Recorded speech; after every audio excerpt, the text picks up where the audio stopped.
All right, I'm here with Deep Creek head football coach Andre Twine. His Hornets win tonight 35-34 in a hard stopper against the Churchland Truckers here on the road. Coach, you've been in some dogfights, some battles, the Southeastern District playoff games, making the regional final last year as today, but this one's going to go down as a classic, isn't it? Oh, most definitely. I mean, Trail, he's my guy. We played college ball together in Norfolk State, so, you know, we had a little competition going. We pulled off at the end. I kind of figured he was going for two. I said, guys, y'all got to make a stop there. He trying to go for that win and get it over with. And our guys made the stop at the end. I'm proud of the team we played. Got to make some corrections, but we'll be good moving forward. Yeah, you guys fumble it, they tie it up, you go down and score on a play with Tony Barnes with the big completion from Barnes to Lamonte Wilson. They get the touchdown there. What's going through your mind at the timeout there? Like, oh my gosh, this is flesh for eyes. But your guys responded with a freshman, Brandon Nesbitt, making the big play. Hey man, he's a heck of a ball player. In the next 2-3 years, you're gonna see this guy. He's gonna be one of the best players in this area, not even the state. That's my personal opinion.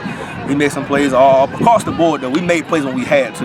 In a game like this, you want to survive in advance, and that's what we did tonight. Sure, definitely survival, and a guy who's allowing you to survive too is Lamonte Wilson. 13 interceptions leading the area. He's so soft-spoken, but even when coaches say don't throw near one, he finds a way to make plays. Both ends even catching the ball late in the game too. He is an all-state performer, maybe an all-American. I'm just being a 13 pick. It breaks D'Angelo Hall's record, right? Yeah, he broke that. He then broke that now. Yeah. This kid, man, I tell you, his natural instinct. I had Jalen Jones last year. I mean, those two. I mean, Lamonte, he's an old other animal because he's a ball player. Well, and Jalen's at Women Mariner. How much has that rubbed off on him to kind of that soft-spoken leadership? Because Jalen was kind of the same way in a lot of regards, right? I call Jalen silky smooth. Lamonte, he's like I call him an alien from another planet.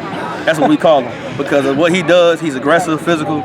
Has great ball skills on offense too. I mean, you see what he can do, man. Lamonte, like I said, he's an all-state performer. Sure. And your quarterback, Tony Barnes, you guys do a lot for him. He was banged up a little bit. Tell me about just what he's done to persevere. Yeah, he had sprained his ankle, and we said we're gonna set him out in the next 2 games. We set him out, and he came out there. I was like, look, Tony, put the ball. I said, put the ball in Tony's hand, make him make a play. And so he did it. I mentioned last week some teams get written off in October. You guys lost a couple games, and some other schools around the area get written off. But how much did you guys relish being written off and then having that overtime win over Indian River? You gotta look at. I feel like we were one of the best 6-4 teams in the area. We lost to Western Branch, who was a number 2 seed. Oscar Swift was a number 1 seed. Kings Fort, a number 1 seed, and we lost to Nazareth, who always plays scrappies in the playoffs now. So our district is tough. Our district's tough. I feel like. I don't know what's the they won tonight. They did, yeah. They came from behind to beat Franklin County. I feel like every team out just will be undefeated going the first round. That's how I feel. Which is saying a lot because, I mean, this district has been more the better for a long time.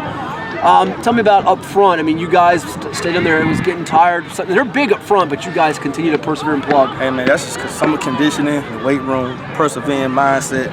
Coach Phil, my O-line coach, and my offensive coordinator called some heck of a plays down the stretch. I mean, we said we're going to pound teams. We found our identity in the Indian River game. I feel like actually it's a Western Branch game. We found our identity in running the football, and we are getting better and better throughout. And you know, this time you got to run the ball in the playoffs. Yeah, and I feel like Class 4 is so wide open. I mean, listen, this felt like a region championship level game in the quarterfinals. Oh, by the way, Hampton's in your bracket. War Hill's very good from the Bay Rivers. Kings Fork you'll see next week. Tell me about seeing them again. You know, those games have always been tussles down to the wire with you and the Bulldogs going back a few years back. Always a scrappy game there. Coach Joffin over there is doing a heck of a job with his team.